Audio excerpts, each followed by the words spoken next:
Llegó la escuela, llegó la escuela, llegó por radio.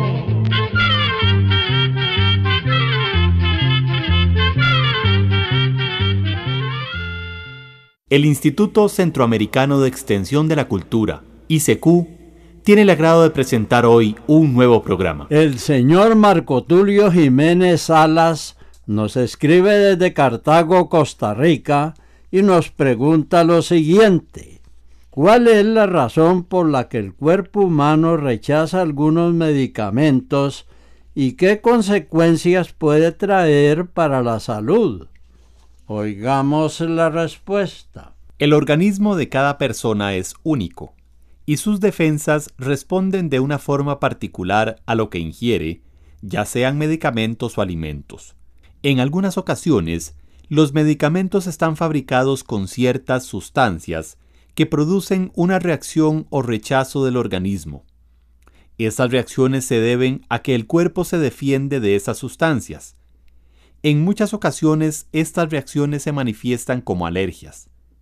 Esas alergias pueden producir picazones en la piel, hinchazón y hasta una condición muy peligrosa llamada anafilaxia, que le impide a la persona respirar.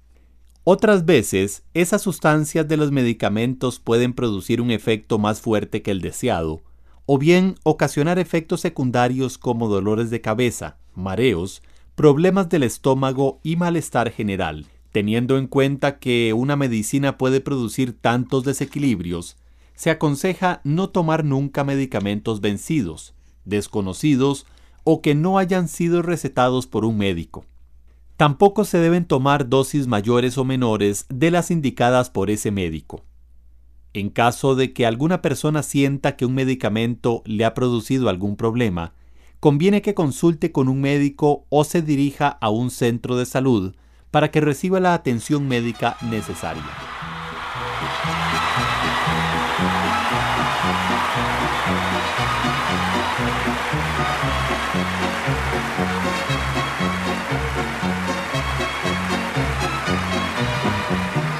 Qué celoso salió tu galán, ese hombre que vive contigo. Te prohíbe que me hables de tú, mucho menos que seamos amigos. Si supiera que ayer me decías palabritas de amor al oído, sin embargo lo creo entender, lo comprendo y está resentido. Me imagino que ya se enteró de que ayer fuimos dos más que amigos y que el viaje primero a la gloria tú lo hiciste abrazada conmigo. Lo celoso lo entiendo muy bien, eres guapa y tendrás que cuidarte. Nunca tuvo mujer como tú en el tiempo que anduvo al volante. Él será el conductor de tu vida, pero yo voy a ser su ayudante.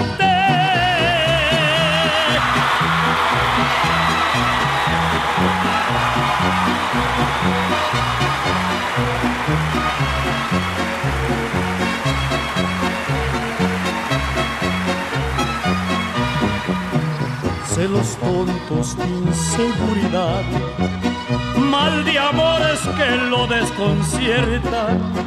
La mujer cuando engaña al marido lo hace tonto detrás de la puerta, y si no le demuestra confianza, él tendrá que vivir muy alerta. Lo celoso lo entiendo muy bien, eres guapa y tendrás que cuidarte. Nunca tuvo mujer como tú en el tiempo que anduvo al volante. Él será el conductor de tu vida, pero yo voy a ser su ayudante. ¿Será cierto que el pez barbudo puede reproducirse en cualquier clase de río, aun en uno con agua sucia? Esta pregunta nos la hace un estimable oyente que nos escribe desde Heredia, Costa Rica. Oigamos la respuesta. En Costa Rica, el llamado pez barbudo vive en aguas tranquilas, sobre todo en la zona del Pacífico. Al barbudo le gusta esconderse en el fondo lodoso y arenoso de los ríos, y también puede resistir corrientes fuertes de algunos ríos y riachuelos.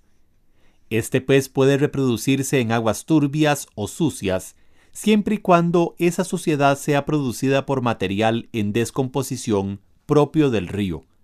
Pero si ese río estuviera contaminado por sustancias químicas, el barbudo no sobreviviría y más bien correría el peligro de desaparecer en ese ambiente.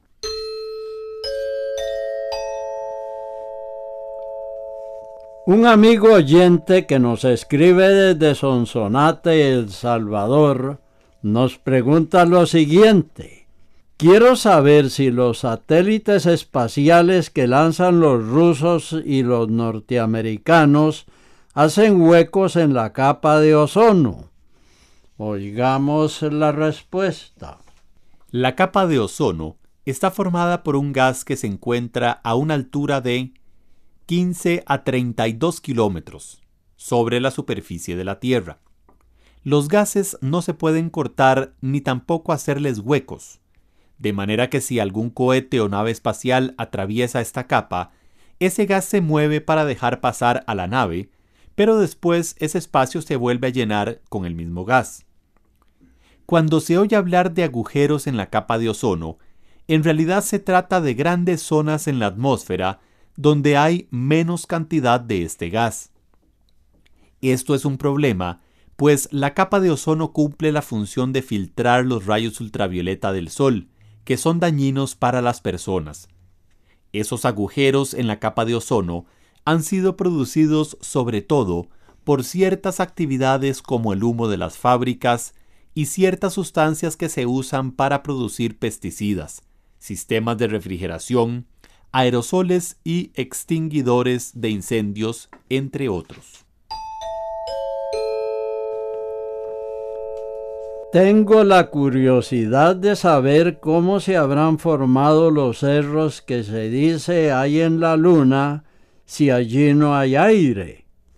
¿Será que aparecieron por causa de meteoritos que se estrellaron allí o si se habrán producido a causa de terremotos?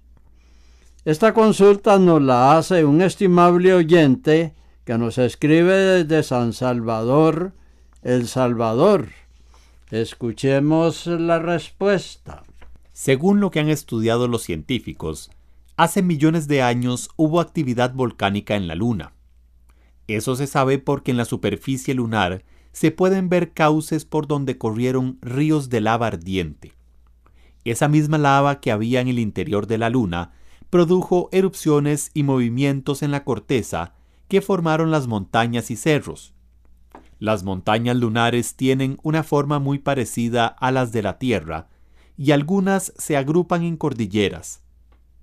En la Luna las montañas más altas llegan a los 10.000 metros. Sin embargo, esos cerros y montañas no tienen ninguna vegetación, ya que en la Luna no hay aire ni agua que permita alguna forma de vida. En la superficie de la Luna también hay mares y muchos cráteres, que fueron creados por el choque de miles de meteoritos. Los cráteres más grandes tienen cerca de 200 kilómetros de diámetro. Los más pequeños, solo 1 metro de diámetro. La mayoría de estos cráteres fueron formados hace 3.000 a 4.000 millones de años. Esa flor que tan pálida y triste se halla siempre al pie de una fuente. Es mi alma sedienta de verte, es mi blanca y más bella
¿Cuál es el puente marítimo más largo del mundo?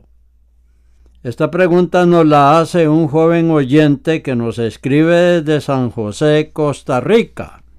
Oigamos la respuesta. El puente marítimo más largo del mundo se encuentra en China, en la bahía de Hangzhou. Este enorme puente mide un poco más de 35 kilómetros de largo y fue inaugurado en mayo del 2008. Para sostenerlo se colocaron más de 600 columnas de cerca de 90 metros de altura. El puente está diseñado para resistir cualquier tipo de tormentas y tifones que son frecuentes en esa región. El puente tiene peaje y cuenta con 6 carriles, 3 en cada sentido. Sobre él pasan diariamente más de 40.000 vehículos.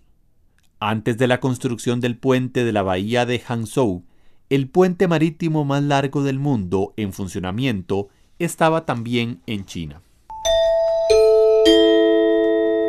¿Quién inventó el acordeón?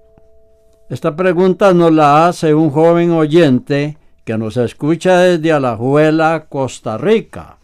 Oigamos la respuesta. Se dice que el acordeón, tal y como se conoce hoy en día, fue creado en 1829 por un fabricante de órganos y pianos de Viena llamado Cyril Demian. Él patentó el instrumento y lo llamó acordeón. Ese primer acordeón consistía en una pequeña caja sobre la cual se fijaron unas lengüetas metálicas y un fuelle que se manejaba muy fácilmente. Según decía el señor Demian, este aparato fue muy bien acogido por viajeros porque podía tocarse sin ayuda de una segunda persona. Sin embargo, algunos historiadores dicen que el acordeón tiene su origen en un aparato parecido que existió en China unos 3.000 años antes del nacimiento de Cristo. Una vez que se patentó el acordeón de Demian en Viena, su uso se extendió por toda Europa. El acordeón se volvió especialmente popular en Francia. En ese país se abrió un taller para fabricarlos y se creó el primer folleto para aprender a tocar este instrumento.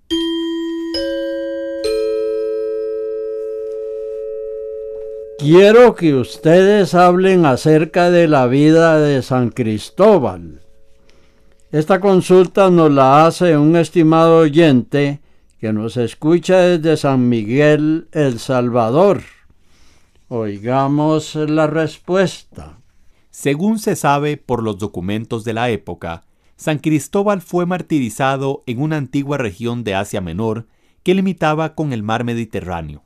Antes de hacerse cristiano, San Cristóbal estuvo buscando al rey más poderoso de la tierra para servirle.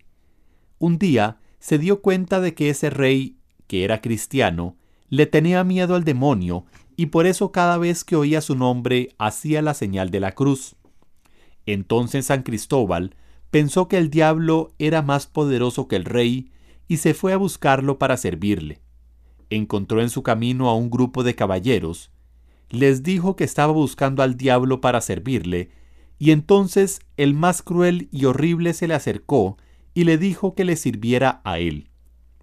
Le sirvió durante un tiempo, pero se dio cuenta de que huía de los lugares en donde había una cruz. Entonces Cristóbal le preguntó por qué, y el hombre le respondió que temía a aquella cruz que representaba a Cristo, que fue crucificado en una de ellas. Entonces San Cristóbal se puso a buscar a Cristo para servirle, pues le parecía más poderoso que el diablo. Le buscó durante mucho tiempo, hasta que encontró un ermitaño que le habló de Cristo y del cristianismo y se convirtió a esta nueva fe. Cuando San Cristóbal llegó a Licia, encontró que los cristianos eran torturados. Entonces, él llegaba a esos lugares para consolarlos. Se cuenta que convirtió a muchos con sus oraciones y sus milagros. El rey lo mandó tomar preso y lo sometió a crueles tormentos para que abandonara su fe cristiana, pero él no lo hizo. Salió libre de la hoguera y de las flechas que le disparaban hasta que finalmente fue decapitado por el verdugo. En la antigüedad, San Cristóbal era el patrono de los viajeros. Actualmente es el patrono de los choferes de automóviles.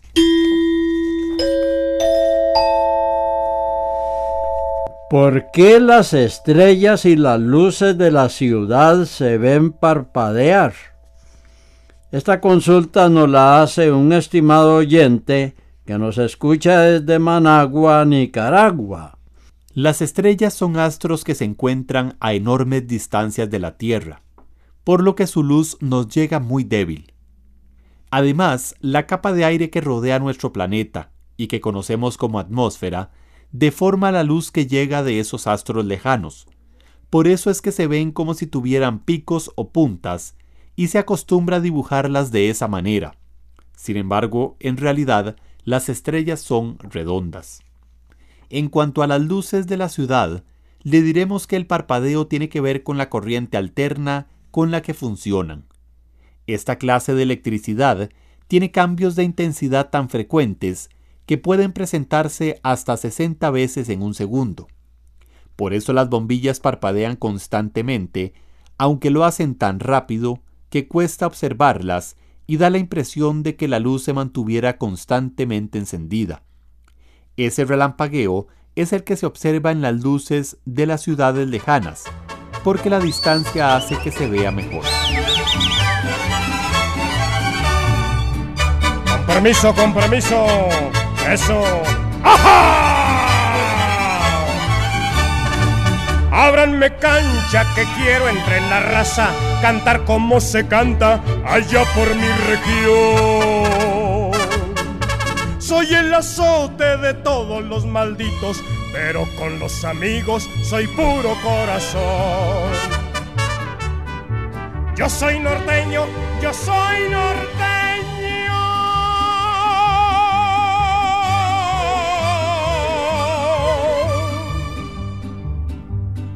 Soy de esa tierra donde ha nacido Dios. Soy de los hombres que no hacen mucho ruido, pero cuando hay motivo demuestran su valor.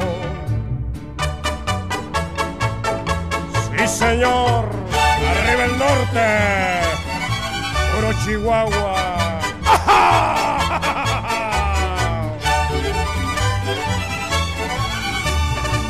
Esos fulanos con aires de valiente, que tengan muy presente que soy hombre de ley. Tengan cuidado que en 10 duelos a muerte, para mi buena suerte, no sé lo que es perder. Adiós palomas, me voy, ya me despido. Les dejo mi cariño, les dejo mi canción.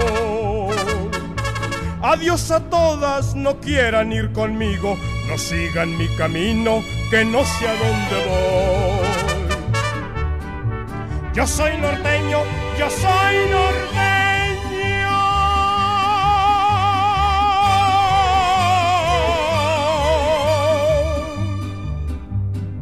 Soy de esa tierra donde ha nacido Dios. Soy de los hombres que no hacen mucho ruido, pero cuando hay motivo demuestran su valor. ¿Dónde se produce el bacalao seco que se vende en la época de Semana Santa? Esta consulta nos la hace una amiga oyente que nos escribe desde Guanacaste, Costa Rica. Oigamos la respuesta. El bacalao es un pez que no se encuentra en los mares que rodean nuestras tierras. Esta clase de pez vive en las partes frías del norte de Europa. En esos lugares el bacalao se pesca y seca por medio de la sal, lo que permite que se pueda conservar durante varios meses. De estos países se exporta el bacalao al resto del mundo. Se cuenta que los primeros que salaron el bacalao en Europa fueron los vikingos, hace más de 1000 años. Y muchos años después lo hicieron los vascos en España. Pero esta costumbre es aún más antigua, ya que los egipcios y los romanos también conservaban la carne en sal. Para poder preparar alguna receta con bacalao seco, primero debe quitársele la sal. Para eso se deja en agua fría durante un día, teniendo el cuidado de cambiar el agua 1 o 2 veces dependiendo del tamaño de las piezas. El bacalao seco es muy popular en países como España, Italia, Noruega y Portugal. ¿Quién fue la primera mujer que viajó al espacio? Esta pregunta nos la hace una amiga oyente que nos escribe desde San José, Costa Rica. Oigamos la respuesta.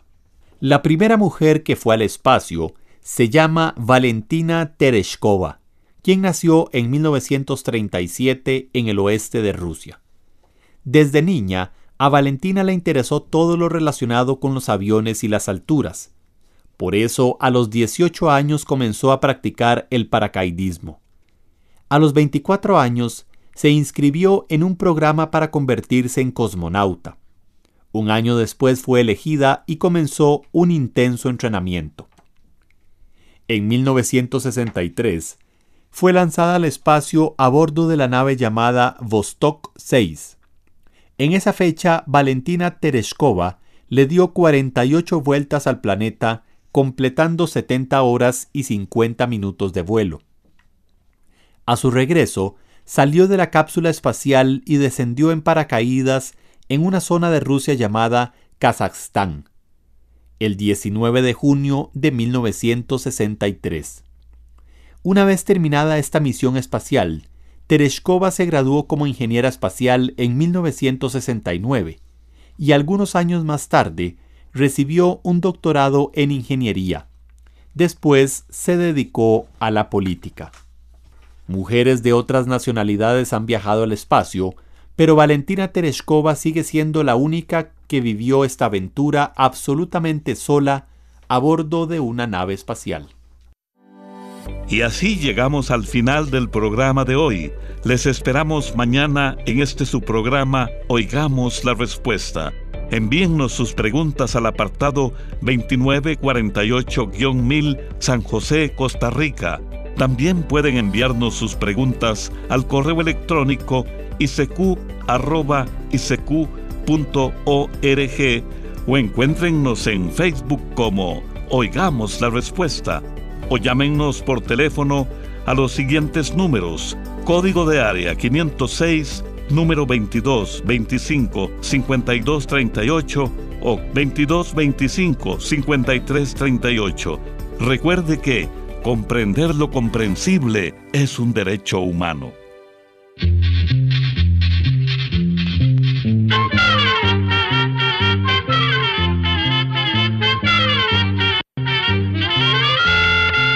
Llegó el momento de despedirnos. Se va a la escuela, se va cantando.